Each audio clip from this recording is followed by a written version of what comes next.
영혼의 등대. 영혼의 등대 오늘 이 시간에는 대구 열방교회 박재윤 목사님께서 말씀 전해주시겠습니다. 은혜의 시간 되시기 바랍니다. 인류 역사를 볼 때 음악은 인간과 밀접한 관계가 있었습니다.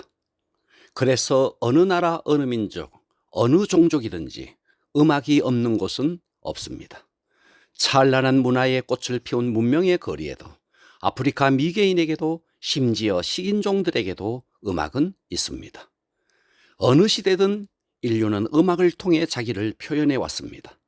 슬플 때도 노래를 불렀고 기쁠 때도 노래를 불렀습니다. 응원을 할 때는 응원가를 불렀고 데모할 때는 데모가를 불렀습니다. 그러므로 음악은 단순한 음악이 아니라 그 속에 사상을 담고 있고 그 속에 영적인 흐름이 있는 것입니다.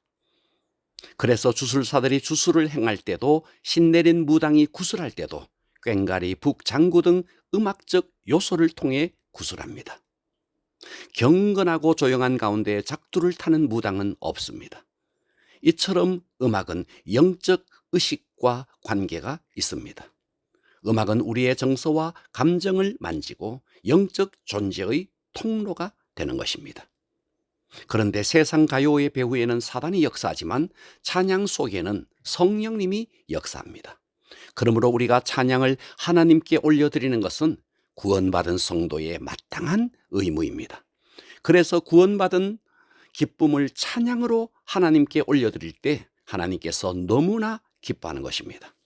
성경의 많은 인물 가운데 특별히 다윗은 찬양을 좋아했습니다. 다윗 시대는 실로 찬양의 황금 시대였습니다.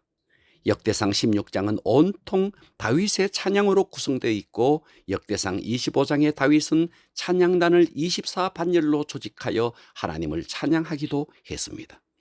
이만큼 찬양은 중요한 것입니다. 오늘은 찬양의 역할이라는 제목으로 함께 은혜를 받겠습니다. 찬양의 역할. 첫째, 찬양은 하나님께 영광을 돌리는 일입니다.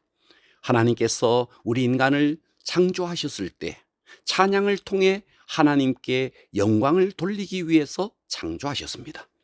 이사야 43장 21절, 이 백성은 내가 나를 위하여 지었나니 나를 찬송하게 하려 함이라. 우리를 지으신 목적이 찬양을 하게 하기 위함이라는 것입니다. 예배는 하나님을 높이는 행위요, 그 예배의 핵심은 찬양입니다. 한국 교회는 예배하면 설교라는 도식을 갖고 있습니다. 그래서 늦더라도 설교 전에만 가면 된다는 생각을 하는 분들이 있습니다. 그러나 그렇지 않습니다. 찬양이 예배요, 찬양이 하나님께 영광을 돌리는 일입니다. 우리의 찬양의 대상은 하나님 아버지십니다. 하나님이 아버지시라면 우리는 그분의 자녀입니다. 세상의 모든 종교가 그들 나름대로의 노래가 있지만, 그러나 아버지께 예배하는 종교는 없습니다. 우리의 하나님 아버지는 한없이 자애로우시고 오래 참으시고 긍휼이 풍성하시고 언제나 그에게 가면 안아주시고 품어주시는 분이십니다. 그러므로 우리 모두 영과 진리로 하나님을 진정으로 높여드리는, 하나님께 영광 돌리는 예배의 승리자가 되기를 바랍니다. 찬양의 역할 둘째, 찬양은 하나님의 임재의 도구입니다. 시편 22편 3절, 이스라엘의 찬송 중에 계시는 주여. 그렇습니다. 하나님은 찬송 중에 거하십니다. 그러므로 우리는 찬송을 통해서 주님의 임재를 경험할 수 있습니다. 구약시대 하나님의 임재의 가시적인 표현은 구름이었습니다. 역대하 5장 13절, 여호와를 찬송하여 이르되 선하시도다, 그의 자비하심이 영원히 또다 하매 그때 여호와의 전에 구름이 가득한지라. 이렇게 구약시대 하나님의 임재는 구름으로 나타났습니다. 그러나 신약시대 하나님의 임재의 가시적인 현상은 바로 찬양을 부를 때 기쁨과 평강이 넘치고 감사가 넘치는 것으로 나타납니다. 무겁던 마음이 깃털처럼 가벼워집니다.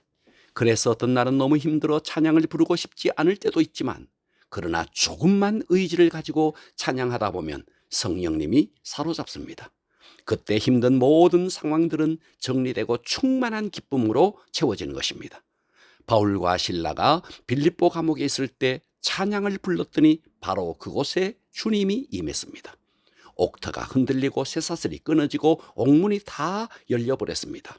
찬양할 때 주님의 임재가 임하니 막힌 문들이 다 열려버린 것입니다. 찬양의 역할은 하나님께 영광을 돌리는 일이요, 하나님의 임재 속으로 들어가는 길입니다. 찬양의 역할 셋째, 하나님은 찬양을 통해 하나님의 말씀과 뜻을 전하십니다. 우리는 하나님의 말씀에 갈급해 있고 하나님의 뜻이 무엇인지를 알고 싶어 합니다. 그런데 하나님의 뜻을 어떻게 알 수 있을까요? 어떤 사람들은 기도를 통해 하나님의 음성을 듣고 하나님의 뜻을 깨닫기도 합니다. 그러나 많은 경우 하나님의 뜻과 하나님의 말씀은 찬양을 통해서 전달되어집니다. 신명기 31장 19절, 그러므로 이제 너희는 이 노래를 써서 이스라엘 자손들에게 가르쳐 그들의 입으로 부르게 하여 이 노래로 나를 위하여 이스라엘 자손들에게 증거가 되게 하라. 신명기는 모세의 설교입니다. 하나님은 이스라엘의 다음 세대가 조상들이 범한 죄를 약속의 땅에서 범하지 않고 하나님을 믿고 순종하기를 원하셨습니다. 그래서 그들이 하나님을 잊지 않고 그 세대 가운데서 증거할 수 있는 기막힌 아이디어를 내셨으니 바로 그것이 노래였습니다. 그래서 신명기 31장 22절, 그러므로 모세가 그날 이 노래를 써서 이스라엘 자손들에게 가르쳤더라. 이것이 바로 노래의 능력입니다. 노래를 부르는 사람은 의식하든 의식하지 못하든 노래를 부르면서 사상해졌습니다. 그 노래 이면에는 사상이 있고 그 노래 이면에는 영적 존재가 있습니다. 그래서 하나님은 이스라엘 다음 세대에게 노래를 지어 부르게 함으로 후대들이 하나님을 알도록 한 것입니다. 그러므로 우리가 다음 세대들에게 찬양을 가르칠 때 그 찬양을 통해 하나님의 말씀과 뜻을 전수할 수 있는 것입니다. 찬양은 하나님께 영광 돌리는 일이요, 찬양은 하나님의 임재 속으로 들어가는 길이요, 찬양을 통해 하나님의 말씀과 뜻을 전하는 도구가 되는 것입니다. 찬양의 역할 넷째, 찬양은 곡조 있는 기도입니다. 기도가 말로 하는 기도라면 찬양은 노래로 하는 기도입니다. 다윗은 굴 속에서도 찬양했고 외로울 때도 찬양했습니다. 그러므로 우리가 너무 힘들어 기도가 나오지 않을 때, 그때 찬양하면 의외로 회복이 빠릅니다. 정죄감에 시달릴 때 기도가 쉽지 않습니다. 그때 속죄의 찬양을 부르면 메마른 심령에 단비가 내릴 것입니다. 영적 슬럼프일 때 회복은 찬양입니다. 사울이 악령에 들려 번뇌할 때 다윗이 수금을 타니 악령이 떠나갔습니다. 이렇게 찬양은 곡조 있는 기도로 치유의 능력이 있습니다. 우리 모두 찬양을 통해 하나님께 영광 돌리시고 하나님의 임재를 누리시며 찬양을 통해 하나님의 말씀과 뜻을 깨닫기를 바랍니다. 그리고 찬양을 통해 회복되고 치유되는 역사가 있기를 주 예수 그리스도의 이름으로 축원합니다.